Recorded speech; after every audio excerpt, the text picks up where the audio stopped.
Olá! Nosso grupo vai apresentar os aspectos do catabolismo de lipídios. O grupo é composto por eu, Luana Vargas, pela Camila Rigonato e pela Juliana Tainá.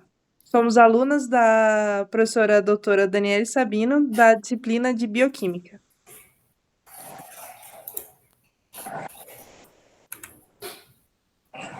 Os tópicos que serão abordados nesse trabalho é a energia dos ácidos graxos e dos carboidratos, a função da carnitina, a regulação da oxidação dos ácidos graxos, a influência da alimentação na degradação dos lipídios e catabolismo de lipídios vegetais.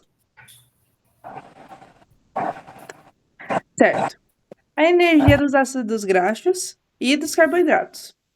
Os ácidos graxos, eles são insolúveis em água e possuem uma estrutura altamente reduzida com energia de oxidação completa. Cerca de 2 vezes mais energia que a que seria produzida pelo mesmo peso de um carboidrato. Isso se deve a elas serem insolúveis em água e por sua inércia relativa, os triglicerídeos podem ser armazenados em grandes quantidades nas células, sem o risco de reações químicas indesejáveis com outros constituintes. Já os carboidratos têm dificuldade em serem armazenados, pois o glicogênio é uma molécula hidrofóbica, o que ocupa grande espaço devido à água, e não são tão eficientes energeticamente quanto os trigliceróis.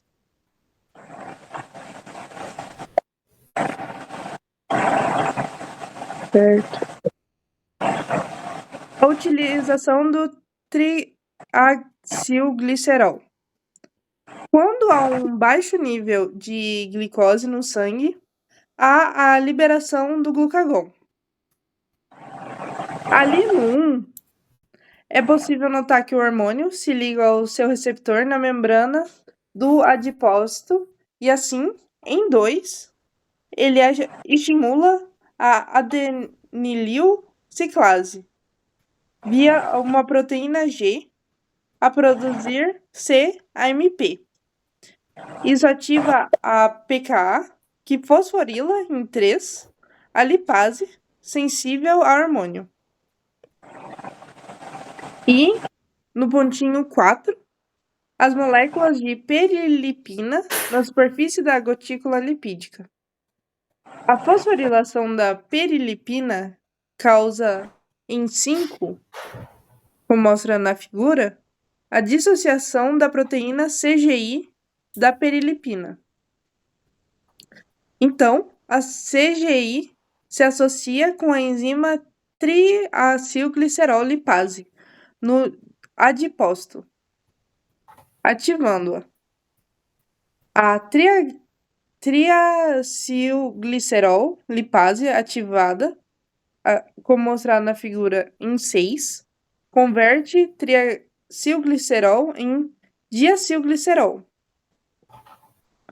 A perilipina fosforilada se associa com a lipase sensível ao hormônio fosforilada, permitindo o acesso à superfície da gotícula lipídica, onde, em 7, ela hidrolisa os diacilgliceróis em monoacilgliceróis. Uma terceira lipase, a monoacilglicerol lipase, em 8, hidrolisa os monoacilgliceróis. Já em 9,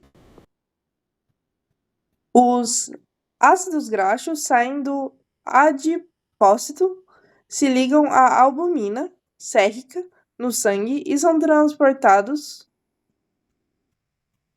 Eles são liberados da albumina e, em 10, entram em um miócito por meio de um transportador específico de ácido graxo. Já em 11, no miócito, os ácidos graxos são oxidados a CO2 e a energia da oxidação é conservada em ATP, que abastece a contração muscular e outros tipos de metabolismo que necessitam no miócito.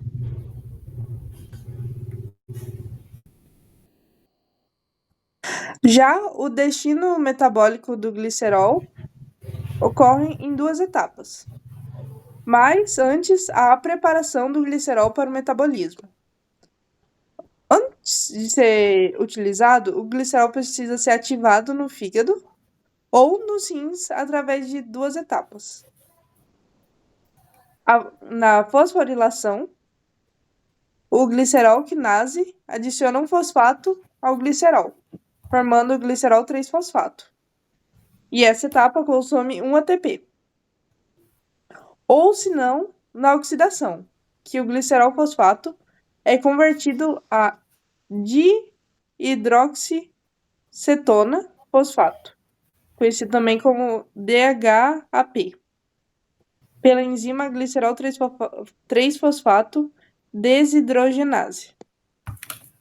O DHAP é um intermediário-chave que pode seguir diferentes caminhos metabólicos. É possível utilizar tanto na gliconeogênese, que é quando o glicerol liberado pela lipólise no tecido adiposo vai para o fígado, é convertido em DHAP, como anteriormente eu descrevi, e esse DHAP segue a via do gliconeogênese, e tendo como resultado uma glicose liberada na corrente sanguínea para seguir a sua utilização. Também tem como ir pela glicólise, quando exige uma alta demanda energética muscular e ATP rápido. O DHP, no fígado, não, o glicerol, ele passa pela lipólise e no fígado ou no próprio músculo, ele é convertido em DHP. E o DHP segue a glicólise direto, com a quebra da glicose para a produção de energia, sendo o DHP convertido em gliceraldeído 3-fosfato, conhecido como G3P, que participa da glicólise. Resultado final, temos como fornecimento rápido de energia para a contração muscular. A ativação dos ácidos graxos. Os ácidos graxos livres, liberados da lipólise, são moléculas metabolicamente inertes para a oxidação direta. A ativação é uma etapa preparatória e obrigatória que ocorre no citosol, cujo objetivo é converter o ácido graxo em uma forma de alta energia, o acil-CoA, que é o substrato adequado para as enzimas da beta-oxidação mitocondrial. Sem essa ativação, o ácido graxo não pode ser transportado para dentro da mitocôndria nem sofrer oxidação. As enzimas a acil-CoA sintase, também chamada de tiocinase, e o mecanismo ocorre em 2 etapas. A etapa 1 é a formação do intermediário acil-adenilato, que o grupo carboxila do ácido graxo reage a uma molécula de ATP. A enzima catalisa a transferência de um grupo AMP da adenosina monofosfato do ATP para o grupo carboxila do ácido graxo, transformando um intermediário de alta energia chamado acil-adenilato ou acil-AMP. Como subproduto, é liberada uma molécula de pirofosfato inorgânico, PPI. Já na segunda etapa, há a transferência para a coenzima A. O grupo acil, de alta energia, é transferido do acil-adenilato para o grupo tiol, da coenzima A, que é o SH, como mostrado na figura, na equação. Essa reação forma o produto final acil-CoA graxa, e libera a AMP. Agora que o ácido graxo foi ativado, ele precisa entrar na mitocôndria para continuar o catabolismo dele. Mas a gente tem um problema. Não há um transportador pro ácido graxo para passar pelo espaço, pela matriz não, perdão, pela membrana interna da mitocôndria. Então, a gente vai ter ali um mecanismo para conseguir passar ele para dentro da mitocôndria. E aí que entra a carnitina. A carnitina vai atuar como um transportador desse ácido graxo. Agora que ele havia se ligado à coenzima A, o ácido graxo solta essa coenzima A e se liga à carnitina. Como a carnitina tem um transportador, ela vai passar pela membrana interna da mitocôndria, levando o ácido graxo junto com ela. E quando entra na matriz mitocondrial, esse ácido graxo vai soltar a carnitina e se ligar a uma nova coenzima A que já está lá dentro. Essa carnitina retorna para fora para continuar esse ciclo de trazer os ácidos graxos para dentro da mitocôndria. Muitas vezes as pessoas fazem suplementação de carnitina com o intuito de ali catabolizar mais ácidos graxos e acelerar a perda de gordura. E apresenta ou não apresenta resultados? Na verdade, esses resultados são, quando existem, eles acabam sendo baixos, porque o organismo naturalmente já produz a quantidade certa de carnitina para catabolizar esses ácidos graxos. Né?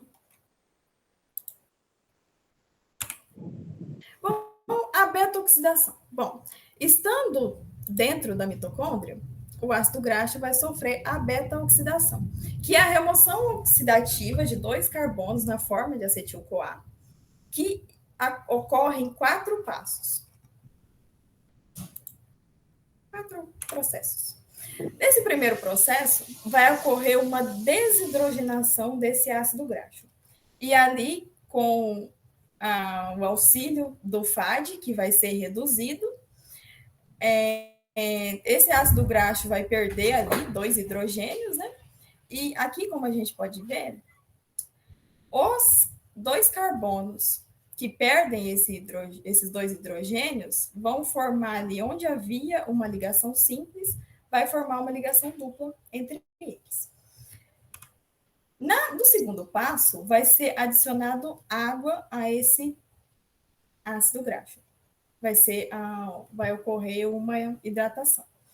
Bom, a oxidação dos ácidos graxos, ela consome um combustível que é essencial ali para o organismo, então ela deve ser regulada de alguma forma para não consumir essa energia. E são 3 casos ali que vão inibir a oxidação dos ácidos graxos. Pelo malonil-CoA, alta concentração de glicose e de insulina. Por exemplo, quando o organismo tem uma alta concentração de glicose, ele não possui a necessidade de catabolizar ácidos graxos, se ele pode obter energia da glicose. E o malonil-CoA, ele vai inibir a carnitina aciltransferase 1, que é a enzima que facilita as reações da carnitina, e ela vai garantir que essa oxidação seja inibida nessa alta quantidade de glicose. Bom, eu trouxe aqui uma comparação da quantidade de energia produzida em uma molécula de glicose e um ácido graxo, ambos com 6 carbonos. A glicose, ali vamos levar a glicólise, ela consome 2 ATPs, produz 4 ATPs, então ela vai ter um saldo líquido ali de 2 ATPs. Depois ela reduz um NAD, 2 NADs, perdão, e esses NADs vão ser ali no circuito da lançadeira. Ela pode obter 3 ATPs ou 5 ATPs, a depender da lançadeira. Outro NAD, mais 2 NADs e 2 acetil-CoAs no ciclo de Krebs. No total, a gente vai ter 30 ou 32 ATPs. Já o ácido graxo, ali de 6 carbonos, né, igual a glicose, ele produz 2 FADs, que resultam em 3 ATPs, 2 NADs, que vão resultar em 5 ATPs, e 3 acetil-CoA, que vão resultar em 30 ATPs. Então, o total é de 38 ATPs. Um valor mais alto, né, de ATPs do ácido graxo para glicose. A influência da alimentação na degradação de lipídios. Quando consumimos muitos carboidratos, a insulina aumenta e isso estimula a síntese de ácidos graxos. Os ácidos graxos são guardados como triacilgliceróis. E a glipose, que é a quebra de gorduras, é inibida. Ou seja, uma alimentação rica em carboidratos, o corpo armazena mais gordura ao invés de quebrá-las. Já quando a gente possui um corpo que está em jejum ou com baixa ingestão de carboidratos, o glucagon e a adrenalina aumentam e ativa a lipase, um hormônio sensível. Isso libera ácidos graxos dos estoques e permite que eles sejam queimados para gerar energia pela beta-oxidação. Assim, em jejum ou com baixa ingestão de carboidratos, o corpo mobiliza e degrada a gordura armazenada. Tá, exercícios aeróbios e emagrecimento. Aqui tem 2 imagens que vai falar um pouco sobre isso. Porque quando a gente estimula a fazer exercício, a gente tem um grande ressalto em ter uma respiração melhor, poder dormir melhor, fazer os nossos batimentos cardíacos também dá uma melhorada. Mas por que isso acontece? Exercícios aeróbios precisam de oxigênio. E a gordura só é queimada completamente quando há presença de O2. Porque passa pela beta-oxidação, depois pelo ciclo de Krebs e a cadeia respiratória. A entrega é lenta, mas contínua.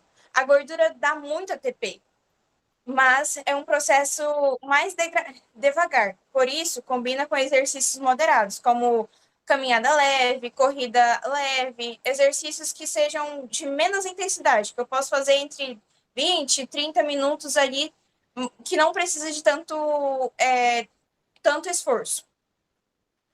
E o músculo vai preferir a gordura ao longo tempo, porque ela vai render mais ATP para ele. Quando você faz um exercício muito pesado, como a musculação, o músculo precisa de muito ATP com uma intensidade mais rápida. Então, a gordura é uma fonte de energia mais lenta, porque precisa de oxigênio e de várias etapas na mitocôndria. Já o glicogênio é uma forma de armazenar a glicose e ela está prontinha dentro do músculo e pode ser quebrada rapidamente sem dependência do oxigênio. Em exercícios intensos, o oxigênio disponível não é suficiente para queimar gordura com eficiência. Por isso, o músculo recorre ao glicogênio, que pode ser rapidamente transformado em ATP e através da glicólise, mesmo com pouco oxigênio. Exercícios aeróbicos sem oxigênio suficiente dependem mais de glicose e glicogênio. Geram lactato e não usa tanto a gordura quanto naquele momento. Metabolismo de lipídios em vegetais. Em sementes oleaginosas, quando começa a germinação, a mitocôndria ainda não está super ativas para lidar com grandes quantidades de ácidos graxos. Por isso, a natureza meio que terceirizou o processo. Ela passou para o glioxomos, que eles são como estações de serviços, teoricamente, especializados em fazer a beta-oxidação inicial dos ácidos graxos. Eles convertem ácidos em acetil-CoA, mas sem a produção direta de ATP, como nas mitocôndrias. Tá, Mas por que a gente não pode fazer isso direto na mitocôndria? É uma questão meio que lógica da planta. No início da germinação, a planta precisa converter rapidamente lipídios em açúcares para o crescimento. Não apenas em energias imediatas, porque ela precisa para fazer todo o seu processo de germinação e emergir, então ele tem esse gasto. Então, os gliaxomos ajudam a direcionar esses intermediários, como o succinato, para a mitocôndria e depois para o glicogênio, transformando-os em glicose para a planta. Então, seria meio que esse processo do catabolismo em vegetais. Ele vai meio que fazer esse intermediário. Não tem como ser diretamente pela mitocôndria, porque ela está meio que ainda no seu começo, no seu início. Então, meio que a planta passa esse processo para o glioxêmios ou os peroxômios. E aí eles fazem todo esse processo de permitir converter em acetil-CoA para poder levar para a planta diretamente, porque é o que ela vai precisar naquele momento. Aí tem as nossas considerações finais também, que é o que a gente queria, que a gente achou do tema, que foi um tema muito importante, tanto para o nosso conhecimento, porque tem bastante a ver sobre agronomia, que é essa parte do catabolismo em vegetais, que é uma coisa que eu não sabia muito, e eu acho muito que a bioquímica é uma parte fundamental que a gente precisa ter para encerrar o nosso curso, porque ela é o início do que vem muito pela frente. A gente tem muitas matérias que a gente precisa ter essa base. Então, meio que todo esse processo é fundamental para o conhecimento de todo mundo, e não só na parte de sobre o órgão do ser humano, mas sim sobre a célula vegetal, que é muito importante, e as células animais também, que a gente precisa ter esse conhecimento.